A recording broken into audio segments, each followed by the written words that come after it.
Welcome to Living in Beauty. It's Wednesday, June 11th, 2025, day 3,250 on the road, and we're in Southern California.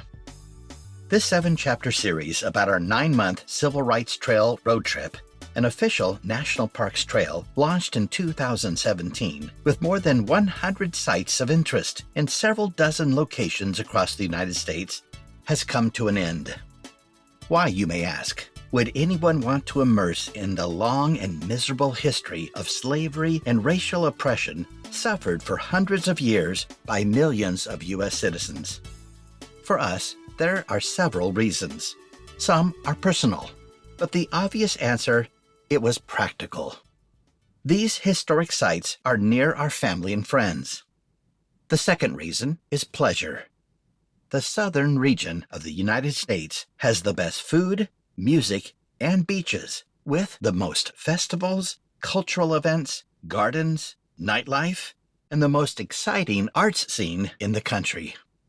The third is the preservation of the past. What better place to archive the most pivotal moments in American history than where it played out? Patriotism is the fourth reason. The Civil Rights Trail is the how-to manual for the Constitution and the Bill of Rights. The region's tourism economy supports important principles every American should know in order to secure freedoms and prevent collapses in the democratic process. Number 5, a fuller perspective of U.S. history, leading to the Civil Rights era and into the present. Behind the hurly-burly of skirmishes, wars, and treaties, the strong, steady pulse of the ongoing struggle for human rights is the stuff that makes freedom ring. Number 6, we have an RV. From the luxurious to the unconventional, there are many ways to lodge on the newest National Parks road trip. But a self-contained RV adds so much joy and discovery to this once-in-a-lifetime adventure. The developing Civil Rights Trail is a treasure trove of picturesque antebellum farming towns, strung like pearls along secondary highways and railways where vintage cities rose from the King Cotton era. Some towns have rebounded better than others with historic preservation efforts, so modern travelers' amenities can be few and far between. Go forth as you may like, but with an RV, you will always have the essentials to support bio breaks and side trips.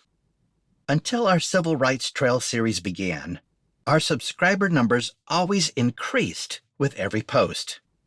The big shocker is hundreds of followers canceled their subscription during the series. Perplexing? Yes. Humbling? Yes. Fortunately, you are still here, and we value your interest in our journey all the more. Most here will agree that 1955 to 1965 was the most profound decade in 20th century America. It unfolded before our eyes because televisions were the new centerpiece of our living rooms. Love it or hate it, the Idiot Box proved that Americans respond empathetically when they see injustice. Carmen and I encountered disturbing revelations and uncomfortable truths on every stop along the Civil Rights Trail. Yet, our faith in America is renewed. That's because the tour guides and docents were knowledgeable professionals, unwavering patriots, and by necessity, counselors. History can be emotional, compassionate, and triggering. Till's murder scene began the healing process. From there, we followed the roots of America's music, from Clarksdale to Helena to New Orleans.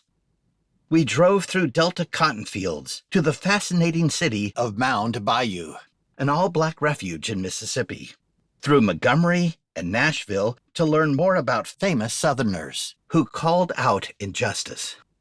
Here are the last places we visited on the Civil Rights Trail. For 2 weeks, we camped at the Hagenstone Park Campground near lovely Greensboro, North Carolina. From there, we took day trips to the International Civil Rights Center and Museum, where, in February 1960, 4 black students occupied the whites-only Woolworth lunch counter. Denied service, the 4 young men remained seated. Every day, they and their classmates peacefully occupied those counter seats where they were denied service for months.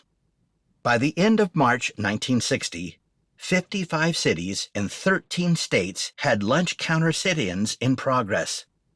Within 3 months, dining rooms across the South slowly integrated.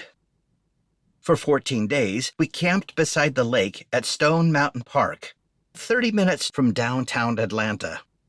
Stone Mountain's showpiece, a massive Confederate memorial carving, opened to the public in 1972.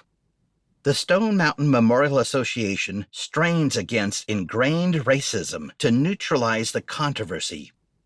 In autumn 2025, the association will open an $11 million truth-telling center, featuring exhibits to peel the peach, so to speak, and display Georgia's history, warts and all. To explain the scale of the carving, we captured a few moments of the light show, a summer weekend attraction attended by thousands. Meanwhile, in downtown Atlanta, the King Center keeps Martin Luther King Jr.'s legacy alive. The King Center applies Dr. King's nonviolent philosophy and methodology into peaceful social action. During his tenure as Georgia State Senator, Jimmy Carter focused on repealing undemocratic laws crafted to diminish the black vote. As governor in 1970, he called for the end of segregation.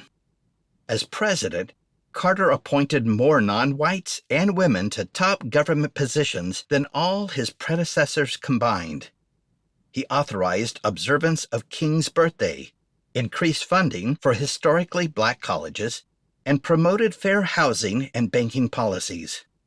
The Carter Center continues a worldwide human rights agenda. While camping in my father-in-law's driveway, we visited Philadelphia, Mississippi, less than a 30-minute drive. There, on June 21, 1964, 3 voting rights activists were brutally murdered: James Chaney, Andrew Goodman, and Michael Schmermer. The murders shocked the nation. The details were dramatized in the film Mississippi Burning. We visited 4 sites that together tell the heroism of their last few hours: the church burning they were investigating, the jail they were kept in, the site of their murder, and the site of where they were buried. The murders sparked national outrage and boosted public support for the Civil Rights Act of 1964. Near Jackson, Mississippi, we stayed at lovely Timber Lake Campground, a recreational reservoir. From there, we visited civil rights activist and hero Medgar Evers' house. Husband, father of 3, and a 3 times awarded Army soldier who participated in the June 1944 landing at Normandy, Evers was gunned down in his driveway on June 12, 1963. The house, donated by his wife, Merle, who continued Medgar's work, is now a national monument. The Mississippi Civil Rights Museum promotes racial justice worldwide, with an illustrated timeline documenting humanitarian efforts to end the transatlantic slave trade from the moment it began.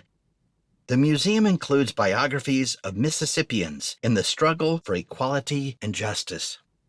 About 30 minutes north of Jackson, the Canton Freedom House served as headquarters for the Congress of Racial Equity. The house, bombed in 1964, is where Martin Luther King Jr. organized protests. The Canton Freedom House is the last standing freedom house in Mississippi. It preserves a vast trove of documentation, citing historic figures, achievements, and moments of significance. Across the bridge from downtown Memphis, Tom Sawyer RV Park provided a quiet refuge on the mighty Mississippi River. On April 4, 1968, Reverend Dr. Martin Luther King Jr. was assassinated at the Lorraine Motel in downtown Memphis. Museum visitors are invited to stand near the terrace where Martin Luther King was fatally shot. Of all the historic places we visited, It was profoundly moving to be within a few feet from the location where Martin Luther King Jr. breathed his last, just hours after his speech the night before. I may not get there with you, so I'm happy tonight. I'm not worried about anything. I'm not fearing any man. It struck me how vulnerable democracy is without justice. In the early 1900s, Beale Street's restaurants, taverns, and shops were mostly black-owned. In the 1920s, folks came here to put on the dog and promenade to dinner clubs and jute joints, where rising young musicians such as Louis Armstrong, Muddy Waters, Albert King, Memphis Minnie, B.B. King, Rufus Thomas, and Roscoe Gordon honed their styles for the ages. On December 15, 1977, Beale Street was officially declared the home of the blues by an act of Congress. Every visit to Memphis should be consecrated with a nighttime visit to this historic hotspot. We camped in two places near Nashville: Cedar Creek Campground in Mount Juliet, about 20 miles from downtown, and Two Rivers Campground, right in the middle of town. The Civil Rights Room captures Nashville's early involvement in the movement, sparking a seminal moment to accept nonviolent solutions to racial segregation within the city, which spread across the South.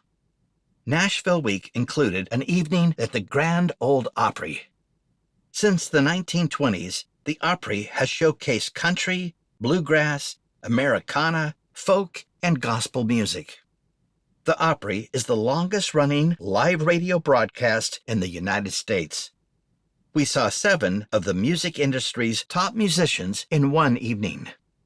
This year, the Opry is celebrating its 100th year. Even on an off night, Broadway Street, Nashville's busy, historic honky-tonk night spot, is a hoot. With only 2 nights in Birmingham, we dry camped at a Cracker Barrel parking lot in Trussville, and the following night on the manicured lawn of Celeria Brewing Company in Alabaster, a Harvest Host location.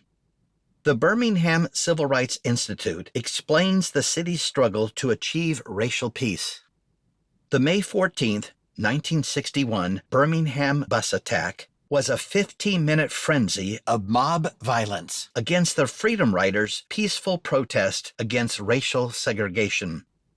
The attack was carried out by members of the Ku Klux Klan and the National States' Rights Party in coordination with the Birmingham Police Department.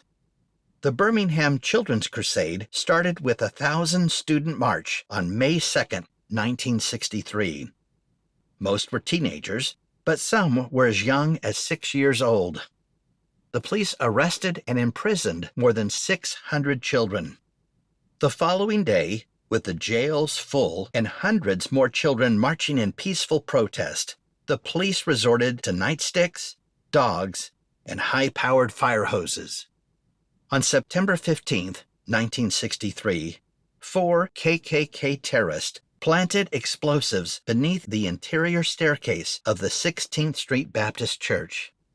The Sunday morning explosion killed 4 girls and injured 22 worshipers. 14 years later, in 1977, one of the bombers was sentenced to life in prison. 2 more domestic terrorists received life sentences in 2000, 37 years after the bombing. The 4th died in 1994 before sentencing. Justice of a kind? Justice denied? We gave that a lot of thought as we strolled through Kelly Ingram Park. Across the street from the church and the Civil Rights Institute, a grouping of sculptures at the park memorialize the children's lives lost to racial ideology. The Birmingham violence raised nationwide public outcry, hastening integration in what was at the time America's most segregated city. On April 12, 1963, Martin Luther King was arrested, jailed, and placed in solitary confinement. While incarcerated, King wrote his famous Letter from Birmingham Jail. The confluence of the Birmingham protests and Martin Luther King's inspired letter shifted public opinion against segregation, if not full integration, convincing John F. Kennedy to support federal civil rights legislation. The Deep South is beautiful. We cycled the modern, fully developed bike trails along the river and into the countryside. No one leaves hungry, and microbreweries helped us wash down all that good cooking. So, back to the question. Why take the road less traveled into the nitty-gritty underbelly of American history that most folks would prefer to forget? Because we want living in beauty to make a difference in our lives, and for our lives to make a difference to the world. And because Martin Luther King Jr. said, "Injustice anywhere is a threat to justice everywhere." Thank you for joining us in Living in Beauty. If you like this post and want to be notified when a new one is released, please enter your email address and click the follow button at the bottom of this page. For more information, check out our travel maps and facts. Okay, that's it for now. Safe and happy travels until next time.